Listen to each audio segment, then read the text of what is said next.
இன்னைக்கு காலையிலேருந்து நிறையா நிகழ்ச்சியில் கலந்துட்டு அரசு சார்பாக உள்ள நிகழ்ச்சியும் கலந்துட்டு பொன்னமராவதியில் பஸ் ஸ்டாண்ட் அது ஒரு கட்டடம் போயிட்டுருக்கு, அதை ஒரு ஆய்வு பண்ணிவிட்டு மற்ற வேலைகள்லாம் பார்த்து வருது. நேற்று ஜனநாயகம் திரைப்படம் கடைசியை கூட ரிலீஸ் ஆகிடுச்சு. அதில் வந்து நீங்கள் உள்ளிட்ட நான்கு அமைச்சர்கள் வந்து கண்ணீர் சொன்னது உணர்வுபூர்வம் மிக்க கண்ணீராக நீங்கள் வந்து சொன்னீங்க. ஆனால் இது வந்து சோசியல் மீடியாவிலோ எதிர்கட்சிகளோ வந்து பல விமர்சனங்கள் வைக்கிறாங்க. Good question. இதை உங்ககிட்ட எல்லாருக்கிட்டையும் பகிரணும்னு நினச்சது தான். 2006 நான் வந்து தலைவரோடு இருக்கேன். 11 வயசுலேருந்து தலைவரோடு இருக்கோம். அவரோடே இருந்து அவரோடைய வந்திருக்கோம். கட்சி ஆரம்பித்ததுக்கப்புறம் நம்ம வந்து வந்தது கிடையாது. ரசிகர் மன்றமாக இருந்தோம், அப்புறம் மக்கள் இயக்கமாக மாறினோம், அப்புறம் கட்சியாக வந்தோம். இது மட்டும் இல்லாமல் அவர் படத்தை வச்சே மாமன்றத்தில் நான் உள்ளே போனவன், கவுன்சிலர் ஆனவன் கட்சி ஆரம்பிக்கிறதுக்கு முன்பாகவே. அதுக்கப்புறம் அவரை வச்சு எம்எல்ஏ ஆனோம், அவரை வச்சு மந்திரியும் அவரை வச்சு தான் எல்லாமே. அப்போது இப்பேற்பட்ட தலைவர் கூட நம்ம இவ்வளோ நாள் இருக்கோம்.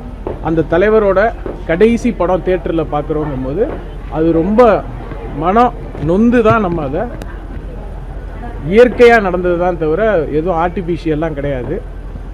எல்லாத்துக்கும் மீறி கடவுள்னு ஒருத்தவங்க இருக்காங்க, கடவுளுக்கு தெரியும் நாங்கள் எப்படி ஆர்டிஃபிஷியலாக பண்ணோமா இல்லை அது எப்படி பண்ணோங்கிறது இறைவனுக்கு தெரியும். அதுதான் திரைப்படம் எப்படி பார்க்குறீங்க?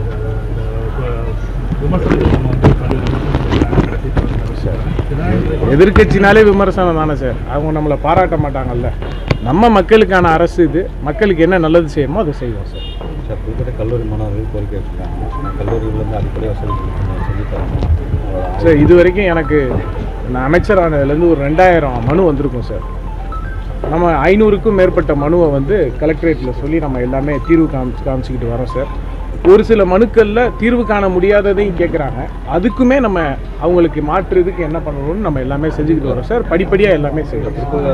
கல்லூரியில் வந்து சென்னையில் ஒரு இன்ஸ்பெக்ஷன் செய்து எச்சரிக்கை அது நம்ம எந்த அளவுக்கு இன்சூர் பண்ணுறோம்? இல்லை சார், தமிழ்நாடு ஃபுல்லாக 21 ஸ்குவாட் டீம் போட்டு நம்ம வந்து அது பாதுகாப்புக்கு ஃபேக்ட்ரிஸ்க்கு என்னென்ன இனி வருங்காலங்களில் எந்த ஒரு உயிர் சேதமும் இருக்கக்கூடாதுங்கிறத ரொம்ப நம்மளுடைய அரசு தீர்மானமாக இருக்கிறதுனால அதுக்கு நம்ம என்னென்ன ப்ரிகாஷனாக சேஃப்டி மெஷர்ஸு லேபர்ஸ்க்கு எல்லாருக்கும் நம்ம செய்யணுங்கிறதுல ரொம்ப தெளிவாக இருக்கும். மாண்புமிகு முதலமைச்சர் அவர்களோட உத்தரவின் பேரில் நம்ம செஞ்சுக்கிட்டு வரோம் சார். Thank you sir. நன்றி சார்.